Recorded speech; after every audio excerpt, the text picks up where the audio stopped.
welcome to the deep dive. We are jumping straight into it today with a question that, honestly, on its face, it just defies the basic logic of a sporting competition. It really does. Right. I want you to picture this scenario. How does a team hold on to 3 wins? Like, they don't lose that win count at all, and yet they mysteriously slip from the absolute #1 spot on the ladder all the way down to number 3. It is the ultimate puzzle of early season standings. Yeah. You win, but the math somehow pushes you backwards. Which just feels like you're being punished for succeeding. Yeah. I mean, today we are pulling our insights directly from a really fascinating source, The Art of the Ascent, AFT Dice Round 4 analysis. And it covers the incredibly unpredictable AFT Dice Season 12. Which has been wild so far. Exactly. I want to set the parameters for our mission today right up front. Yeah. We are not here to just read off the current ladder order. No. You can look at a list of numbers yourself. Our mission is to actively take the round 3 ladder, place it directly beside the round 4 ladder, and dissect the hidden transformations. Yes. We are going to help you build your own mathematically sound power rankings by, actually looking at the underlying data. And that is a crucial exercise right now. Look, the raw ladder order can be incredibly deceptive 4 rounds into Season 12. Oh, for sure. A simple win-loss column, it often overrates a statistically lucky team, or it completely underrates a powerhouse that just happened to draw a brutal early schedule. Right. So this deep dive is all about spotting those deeper patterns. We need to apply very specific analytical lenses to separate the teams that are genuinely strengthening their position from those merely benefiting from a temporary optical illusion. Okay, let's unpack this. We have 4 rounds of dice outcomes in the books. And 4 rounds is, it's that critical threshold, right, where we transition from early season noise to actual reliable data trends. Exactly. The sample size is finally big enough. So let's start at the very top with the team sitting at 3-1 or better. The immediate standout is North Melbourne. They made a massive leap to the #1 spot following just another dominant win. It's an impossible to ignore statement, especially considering the offensive output they've managed to sustain. It is a really loud statement.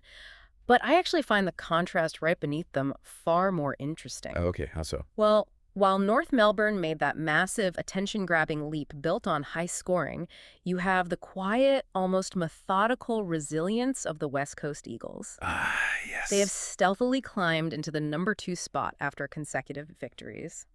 And it hasn't been flashy. Bad at all. It's just been back-to-back, structurally sound wins.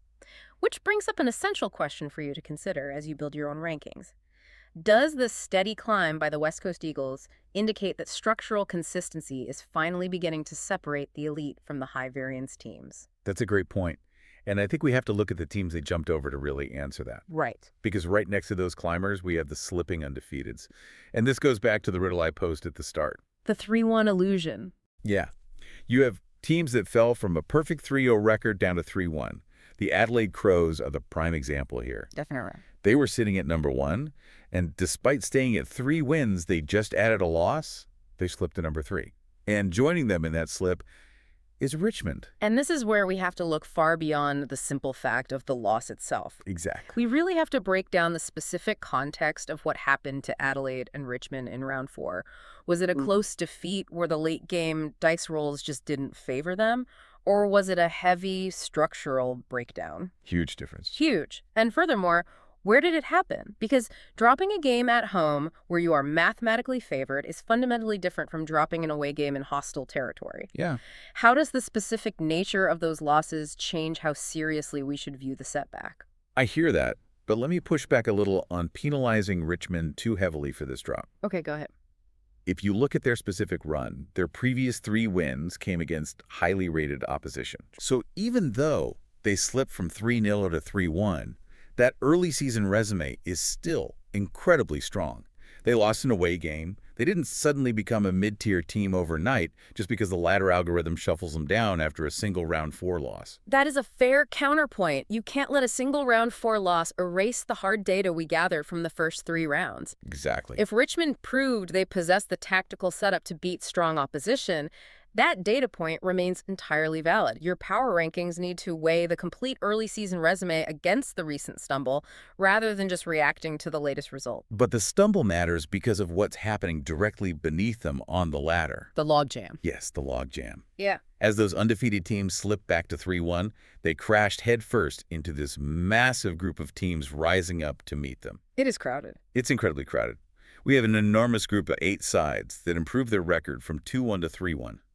Let's look at this list. We've got North Melbourne and West Coast, who we just discussed, but also Hawthorn, Essendon, Port Adelaide, the GWS Giants, the Sydney Swans, and Carlton. Wow. That is 8 sides sitting with that exact same 3-1 mark. It's a total traffic jam at the top. It is a very dense knot to untangle. And if you are trying to synthesize this information for your rankings, treating all those 3-1 records as equal is a massive mistake. Oh, yeah. Completely. To rank these 8 teams accurately, you must look at who posted the most decisive wins in round 4, and more importantly, who they played. Right. Let's take Hawthorn and Essendon as the perfect contrast here. Both are 3-1. Yes. But if we look at the source material, Hawthorn's wins have come against teams that were in the top 8 last season. Quality opponents. Exactly. Yeah. They are grinding out victories against proven contenders. Essendon, on the other hand, is 3-1, but they've played 2 of the bottom 4 teams to get there. Ah. Their record looks identical on the raw ladder, but the underlying quality of those wins is entirely different. Exactly. You need to ask yourself, does the quality of their opposition make Hawthorn's rise more trustworthy? A 3-point scrape by against a struggling team mathematically yields the same 4 premiership points as a 50-point demolition of a contender. Yep. But they tell wildly different stories about future performance. And then you have a team like Carlton in that 3-1 mix. Take their win over the Gold Coast Suns in round 4. That was a fascinating game. It really was. The Suns have this massive offensive engine, yet Carlton went in and ground out a really low-scoring win. That tells us Carlton's defense is uniquely equipped to shut down high-scoring teams. Which is huge. It is. That specific defensive metric makes their 3-1 record feel far more sustainable than, say, Port Adelaide or the Sydney Swans. Because they rely on shootouts. Right. They're relying on high-variance, high-scoring shootouts to get their wins. If Sydney's dice rolls go cold for 1 quarter, they lose. Yeah. If Carlton's offense goes cold, their defense keeps them in the game. Which is a vital distinction when projecting forward. Defensive reliability translates week to week far better than offensive shootouts. Absolutely. It's why you have to look under the hood of that 3-1 logjam. You aren't just ranking records, you are ranking team profiles. Now, we spend a lot of time on the bottleneck at the top, but a true power ranking requires us to accurately rank the bottom of the ladder as well. It's just as important. We need to look at the 4 teams still stuck at 0-4. 4 weeks of AFT Dice Season 12, 4 weeks of coming up empty. We're talking about the Brisbane Lions, the Western Bulldogs, St. Kilda, and Fremantle. And even in a winless streak, there is crucial data to be mined. Yeah. We need to look for patterns across their 4 weeks of play to separate the truly broken teams from the unlucky ones. Right. Or teams like St. Kilda and the Western Bulldogs suffering from consistent low scoring and heavy blowouts, which would indicate their tactical mechanics are fundamentally broken. Or are we looking at a team like the Brisbane Lions who are experiencing heartbreaking near misses, where games just keep slipping away in the final moments due to a few bad dice rolls? The Brisbane Lions are the fascinating case study there. If you look at their margins, they are losing games by 3 points, 5 points, 2 points. It's brutal. It is. They are taking top-tier teams to the absolute brink and just failing to execute in the final 2 minutes. Compare that to the Western Bulldogs, who are dropping games by 40-plus points every week. Completely different scenarios. One team is agonizingly unlucky, the others being systematically dismantled. Which forces a question for you to think about. How do you view an 0-4 record at this stage of the season? Yeah. Do you view it as a final, definitive verdict on a team's early form? Or, if you are looking at Brisbane's underlying metrics, are you holding out hope that just one breakthrough win could correct their trajectory and completely reset their season? Because a 0-4 team, whose losses are all near misses against top-tier opponents, might actually possess a stronger underlying profile than a 2-2 team surviving on blowout wins against the bottom dwellers. Exactly. I look at those near misses and I see a team that is one tactical adjustment away from tearing through the middle of the ladder. Yes. But sorting the unlucky from the truly terrible and sorting that 8-team 3-1 logjam at the top It requires a framework. The source material provides us with 4 specific analytical lenses to help formulate those perfectly calibrated top 8 or top 12 rankings. So let's bring those in. Let's do it. Let's start with lens 1, points differential. This focuses on the cumulative scoring margin across all 4 games. We are looking for the teams with the largest positive margin, or in the case of losing teams, the least negative margin. Right. It strips away the binary result of a win or a loss and looks purely at the volume of scoring dominance. Because if a team wins 3 games by an average of 40 points, but drops 1 game by 2 points due to a bad roll, their points differential is still going to be massive. Absolutely. Which poses a great question for anyone building a ranking. Does a team with 1 narrow loss, but a massive positive points differential, outrank an unbeaten team that is just scraping by with narrow single-digit wins every week? It's the classic debate. Right. I'd argue yes. The team with the massive differential has a higher ceiling, even with the blemish on their record. I agree. The dominant, slightly flawed team often projects better long-term than the lucky perfect team. Yeah. Which leads us directly into lens 2, percentage trend. Right. We need to briefly touch on how percentage functions here. It's the total points scored divided by the total points conceded multiplied by 100. It's the ultimate measure of offensive and defensive balance. Right. But we aren't just looking at the overall static percentage. We want to track the trend. Right, because we want to know which teams have seen their percentage rise sharply in just the last 2 rounds. Yes, momentum. A team might have had a terrible round 1 that dragged their overall percentage down. But if their percentage trend over rounds 3 and 4 is spiking upward, that tells us their offensive engine has fundamentally unlocked. Exactly. They are playing better football right now than they were 3 weeks ago. The trend is often far more predictive than the static number. It highlights adaptation and tactical rhythm. Definitely. Then we move to lens 3, venue splits. This lens highlights the vital importance of home and away patterns after a 4-game sample. Where you play matters. It really does. We are seeing teams develop very clear identities based on where they play. The fortress mentality. If you look at venues like Metricon or Optus, some teams are building impenetrable records there. Yes. The question for your power rankings is how heavily you weight that. Does a flawless home record at specific notoriously difficult venues carry more weight for you than a team holding a mixed bag of unpredictable results across neutral stadiums? It's something you have to decide. If you know a team like West Coast or Fremantle is mathematically favored by a significant margin just by stepping onto the turf at Optus, you have to factor that heavily into their ranking. Absolutely.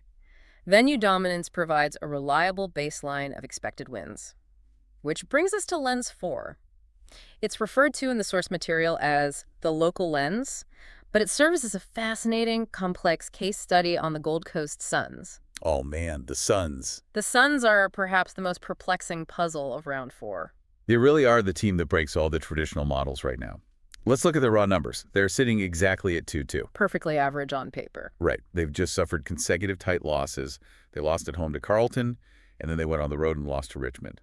So on paper, 2 straight losses, sitting middle of the road on the ladder. Yeah. But here's the massive catch. Their percentage is still sitting comfortably above 106. And this is where all our analytical lenses converge into a single problem. Maintaining a percentage above 106 after 4 rounds, despite holding a 2-2 record and suffering back-to-back losses, is a major statistical anomaly. It's huge. It means that when they win, they utterly destroy their opponents. And when they lose, they are only losing by the slimmest of margins against high-quality opposition like Carlton and Richmond. Exactly. Losing to a 3-1 Carlton side that plays elite defense and a 3-1 Richmond side on the road, it doesn't make Gold Coast a bad team. Not at all. It just means they had a brutal 2-week schedule. So we pose this to you. Does a strong percentage greater than 106 mean the Gold Coast Suns are actually much closer to that elite top group than their mid-table 2-2 ladder position suggests? It's a tough call. Or do consecutive losses, especially dropping a home game, prompt you to temper your early optimism? It creates a fascinating tension between the raw match results and the underlying metrics.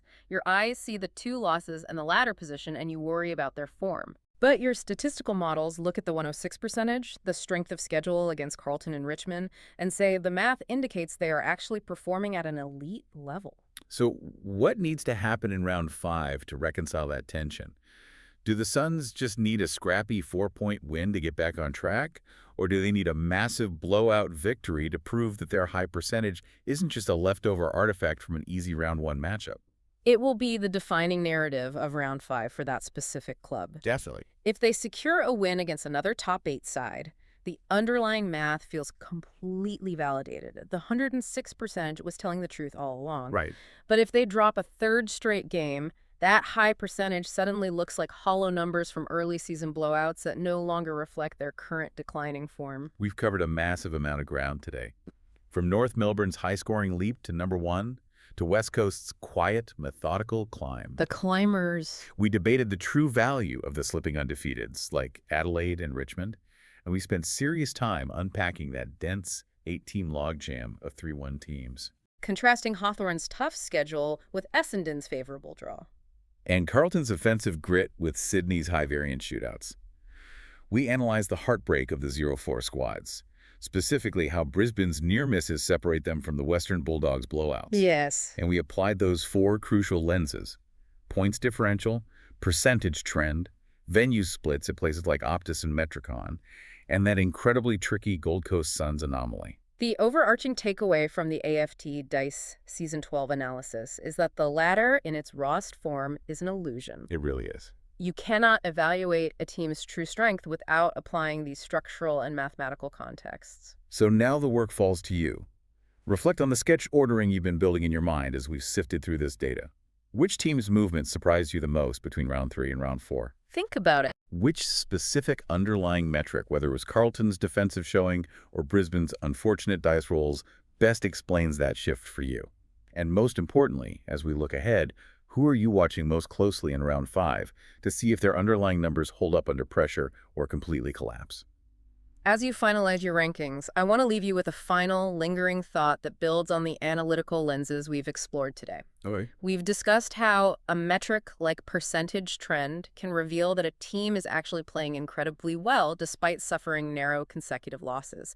We see that with the Gold Coast Suns, and we see it with the Brisbane Lions. We do. But at what point does a streak of bad luck turn into a very real psychological barrier? That is the unseen variable in all these models. Consider this. Can a mathematically superior team, a team dominating the points differential, generating high percentage shots, and doing everything right according to the structural lenses we discussed, convince themselves they are actually losers, purely because the raw ladder tells them they are 0-4 or 2-2? Or will the underlying math eventually inevitably force them to the top, regardless of their own internal self-doubt?